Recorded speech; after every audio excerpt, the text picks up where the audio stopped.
Ооба туугандар, негизи биз адам баласы мына ушундай экенбиз. Төрөлгөндөн баштап өлөр өлгөнчө ушул жашоонун бир жаман жакшы жактарын көрүп жүрүп өтүп кетет экенбиз. Мына бул видеодо дагы темадан түшүнгөнүңөрдөй эле биздин кыргыз бир тууганыбыз, мекендешибиз, өзүбүздүн курактагы эле жигит Москва шаарында такси кызматында иштеп жүрүп, ушул жашоонун бир сыноосуна кабылып калып, сыноосуна дегенде эми атайын уюштурулган сыноого кабылып калып, бирок аягы Кудайга шүгүр жакшы жака бүтүп кеткендиги тууралуу сүйлөшмөкчүбүз. Элестетиңиз, сиз Москва шаарындасыз. Үй бүлөңүз, келинчегиңиз жана 2 балаңыз бар. 2 бөлмөлүү батирден бир бөлмөсүн ижарага алып жашап келатасыз. Жумушуңузду кыласыз, үйгө келесиз. Болду. Азыркы жашооңузду мындан да жакшыраак кылайын деген ойдо жүрөсүз да. Вот. Анан күндөрдүн биринде мына ушундай бир мүйрүсүндө погону бар адамдардын себебинен орусча айтканда подставага кабылып калып, жашооңуз 360 градуска алмашып кеткен турат да.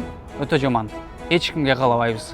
Өзүңөргө сак болгула биринчиден, окуяны башынан аягына чейин акырындык менен айтып баштай бергиле туугандар. Негизи биздин каарманыбыз видеого түшкөндөн баш тартты. Мен түшпөй эле коеюн байке, ал нерсенин бүтүп кеткенине өзү негизи 3 ай болду. Мен сизди кокусунан эле кездештирип калып ошол нерсени айтып бердим. Мен дагы аны жөн эле угуп коюп кетип калдым. Арадан 1 апта өттү мынакей. Мен эми кичине мындай ошол окуяны элдерге жеткирсем, элдерге бир мындай сабак болсо деген ойдо чыгарайын деп атам да. Бирок андан мурда мен силерге бир эксперт паркын сунуштап кетейин. Өзүмдүн Бишкек шаарындагы таксист коллегаларыма. Парктын комиссиясы бир 3 түрдүү комиссиясы бар. Биринчиси бул жанагы суткасына 55 сом. Ал жана сиз жумушка чыккан күнү гана алынат. Жумушка бир себеп менен болуп чыкпай калган күндөрү 55 сом суткасына алынбайт. Жана экинчи тур комиссия бул ар бир заказдан 4 сомдон, же болбосо үчүнчү тур комиссиясы бул ар бир заказдан 2% комиссия алынат.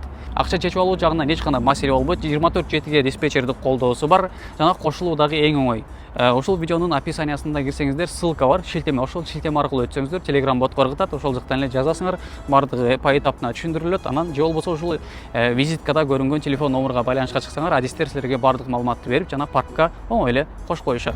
Окуя мындай болуп башталат. Ошол биздин бир тууганыбыз Москва шаарында бир таксопарктан бөлүп төлөө шартында бир машина алат. Китайецтерден, жана Cherry Tiggo 7 Pro Max, же Cherry Tiggo Pro, билбейм, ушул комфорт класс үлгүсүндөгү машина. Ошону алып иштеп жүргөн болот, ийгиликтүү.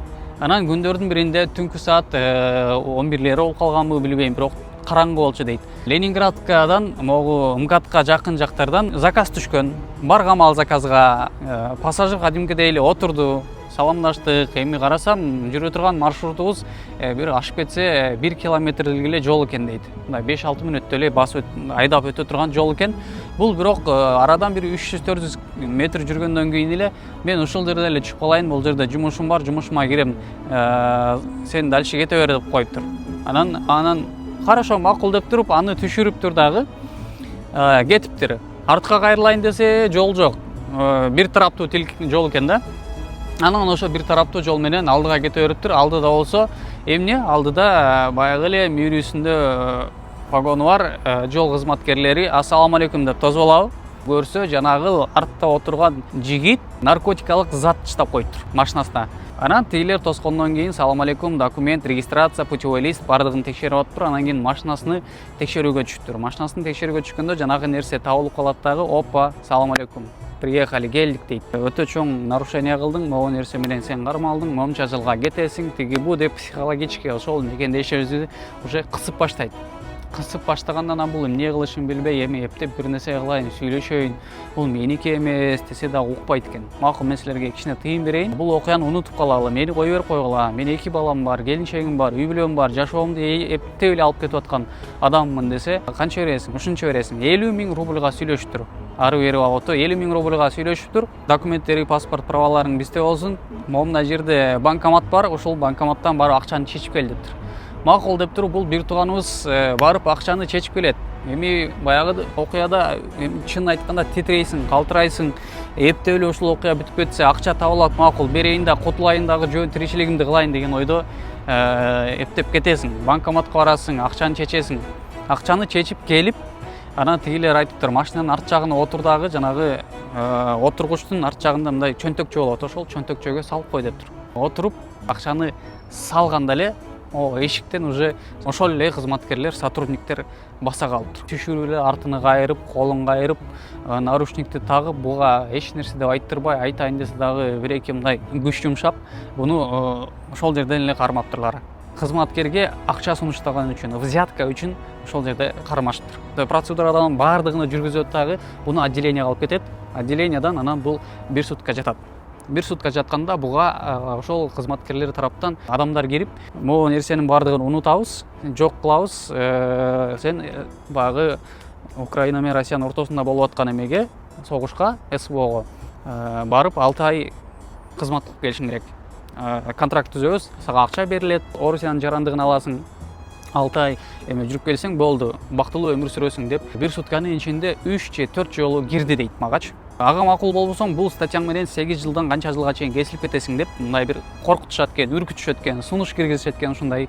Анан бул ойлонот экен, эмне кылсам, келинчегим эмне болот, балам эмне болот, жашоом эмне болду деп психологически өзүн уже чүнчүйтө баштап, ойлонуп, согушка барып келсемби деп дагы бир туруп макул болсомбу деп ойлонуп кетип аттым дейт. Бирок мени токтоткон бир эле эмнеси эме токтотту дейт, балдарым дейт.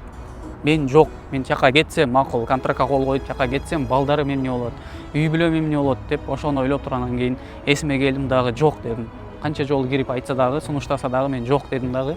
Анан ошол жерден аракетимди жумшап баштадым дейт. Аракетимди жумшадым, адвокат жалдадым дейт. Адвокат келет, көрөт, таанышат, ал бул болот. Анан адвокат айтат экен, 300 000 рубльдай акча таба аласыңбы десе, бул таба алам дептир. Тааныштарын, туугандарын, жакын адамдардын баардыгын тешкилеп баштаптыр дагы 300 000 рубль акчасыны мындай кыска убакыттын ичинде табыптыр. Арадан 1 сутка өткөндөн кийин сот болуптур. Жанагы адвокаты чынын айтканда өтө күчтүү адвокат экен. Мамлекет тарабынан эмес, мындай жеке частный адвокат экен. Күчтүү адвокат экен. Тигил биздин мекендешибизди коргоп чыгып, ошол жерде болгондой кылып тактап эметкенден кийин анан сот айтыптыр, макул, бир аз перерывга кеттикпиз деп туруп, перерывга кетип, адвокат да сот жака барып сүйлөшүптүр. Анан биркеден кийин 15-20 мүнөттөн кийин келип, жанагы биздин мекендешке айтыптыр, адвокатка ушунча акча бере аласыңбы деп. Ооба, бере алам десе, хорошо дептир дагы. Ошол жерден анан сот кайра келиптир дагы 200 000 рубль буга айып пул салыптыр, штраф. Анан адвокатка бир 60-70 000 бериптир ишти бүтүргөн үчүн, и плюс теги соттун колуна дагы бир 50 000дей акча бериптир. Ошондо болжол менен 300-310-320 000 рубльга иш бүтүп атат да, туугандар. Биздин мекендеш ошол окуяны ийгиликтүү жеңип өтүп чыгат. Чыгат дагы адвокатка ыраазычылыгын айтат, иш бүтөт, акчаларды берет баардыгын. Анан кийин бул акырын үйүнө келет дагы, жанагы бөлүп төлөө шарты менен алган машинасыны ийгиликтүү алып барып таксопаркка тапшырып кой дейт дагы. Жөн гана бир Fit автоунаасы менен ошол райондо эле доставкада иштейин, такси өтө кооптуу жумуш экен деп таксиден жумуштан чыгып кетет. Анан ошол арадан 3 ай өтүп кетти. Бул азыр жөн эле 2 баласы менен, келинчеги менен бактылуу өмүр сүрүп келатат, жашоосун улантып атат дегендей бир психологический травма өзүнө алды, сабак алды, чоң сабак. Анан ошол экөөбүз жолдо көрүшүп калып эле, анан мени таанып калып, байке сиз видео тартат белеңиз деди эле. Анан ооба тартам деп, анан экөөбүз сүйлөшө кетип эле ошол окуяны угуп калып, мен эми силерге жогоруда айткандай эле бир айтып деп түшүндүрүп бергеним. Өзүңөргө сак болгула, Москва шаарында мекендештер, дейгиле Россия Федерациясында мекендештер, өзүңөргө сак болгула. Мына ушундай кыска аралыктагы жүргүнчүлөр түшкөн болсо, дароо машиналарды токтоп, алар түшкөндөн кийин машиналарды бирсип карап койгула. Вот. Ошол окуя пайдалуу болгон болсо, видеону сөзсүз түрдө, максималдуу түрдө башка группаларга, соц тармактарга бөлүшүп койгула. Силер менен кийинки чыгарылыштардан көрүшкөнчө коштошобуз. Баарыңыздарга салам алейкум.